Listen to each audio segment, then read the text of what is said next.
Olá a todos, sejam todos muito bem-vindos ao canal. E hoje estaremos falando sobre alguns assuntos muito pertinentes que muitas das vezes passam desapercebidos. Você talvez já tenha ouvido falar a respeito do preconceito, que na atualidade existem muitos crimes de racismo e preconceito contra determinados grupos de pessoas. E uma das expressões mais famosas que se usam para maltratar alguém que tenha cor diferente é a expressão macaco. E o porquê que as pessoas chamam os outros de macacos? Eu vou explicar. Vocês devem conhecer a teoria de Charles Darwin. Ele escreveu um livro chamado A Origem das Espécies. E nesse livro, ele defendia a tese de que todos os seres vivos do planeta, em um determinado momento da história, eles compartilharam de um ancestral comum. Ou seja, uma zebra, ela não tinha as mesmas características que ela tem hoje.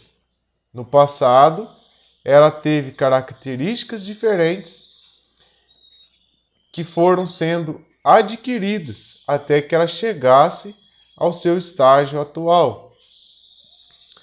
E sendo por essa forma, ele chegou à conclusão de que as zebras, os jumentos e os cavalos, em um determinado momento, compartilharam de um ancestral comum, o qual, através da seleção natural e também através de mutações genéticas, foi desenvolvendo características que foram se tornando diferentes nos diferentes grupos de equinos, até que se chegassem à variedade que temos hoje.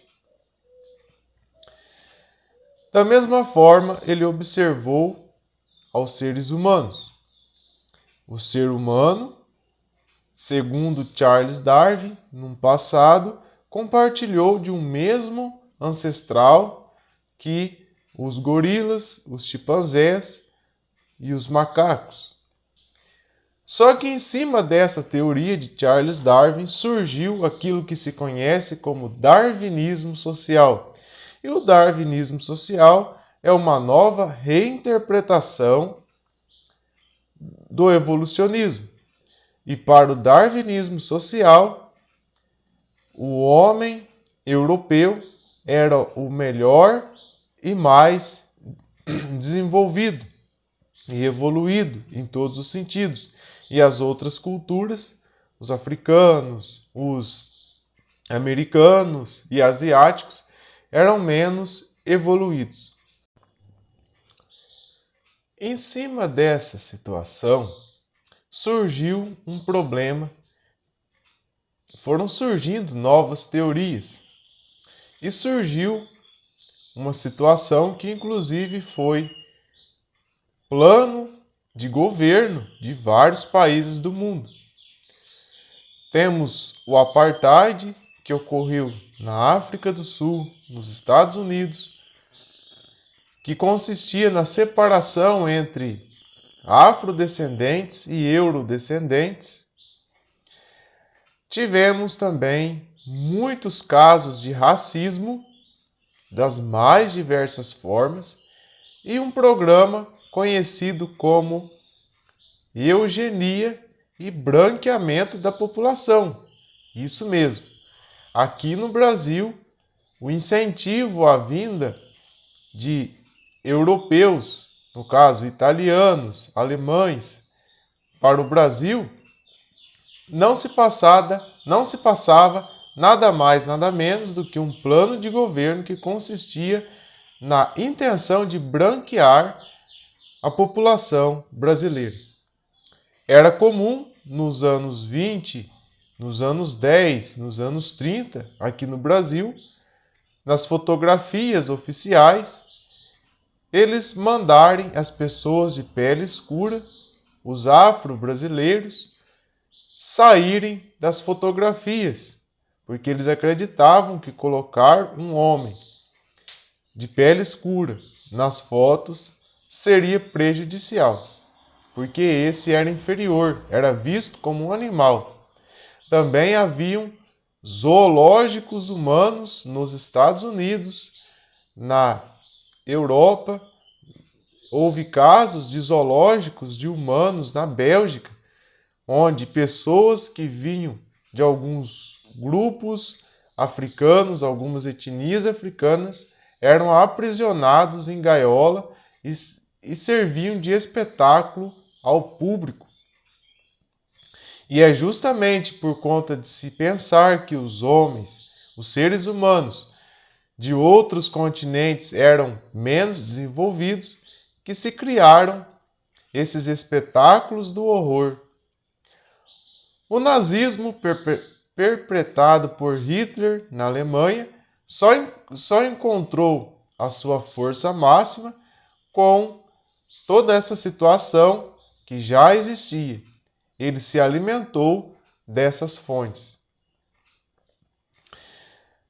No caso do nazismo, ficou nítido a questão da seleção das espécies, ou seja, era pregado pelo partido nazista que havia uma raça superior, a raça ariana, a qual deveria governar toda a humanidade, e havia uma raça inferior, os judeus, os quais deveriam ser escravizados e, quando não, punidos com a morte, pois eles eram, abre aspas, um câncer no planeta.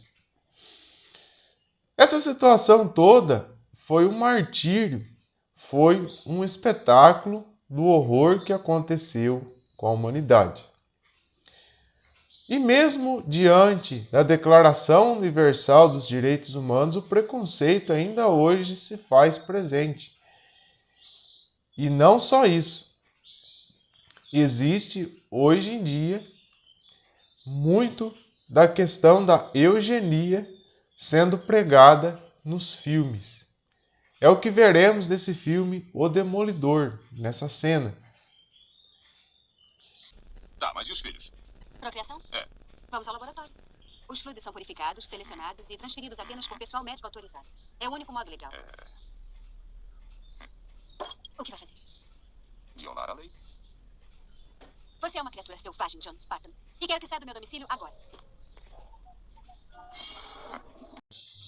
Logicamente que assistindo a cena do filme O Demolidor, de 1993, percebemos que aquilo não está diretamente se referindo à eugenia, e sim a um encontro entre um homem e uma mulher que naquele momento do filme, em razão do filme fazer uma projeção futurística e também ficcional sobre uma possível realidade presente no ano de 2033, os dois iam fazer um tipo de relação, iam manter um tipo de relação na qual os dois estariam conectados às máquinas.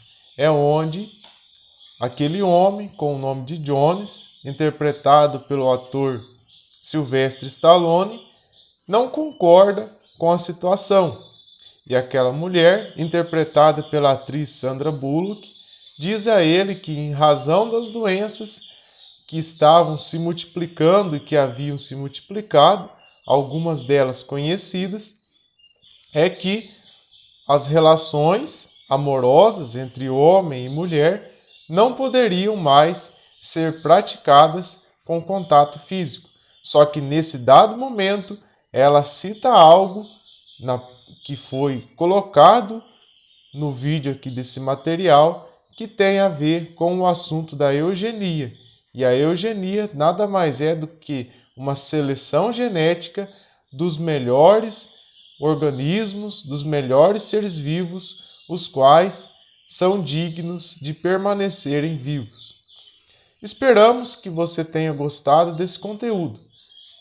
Curta, compartilhe com seus amigos e familiares. Até a próxima!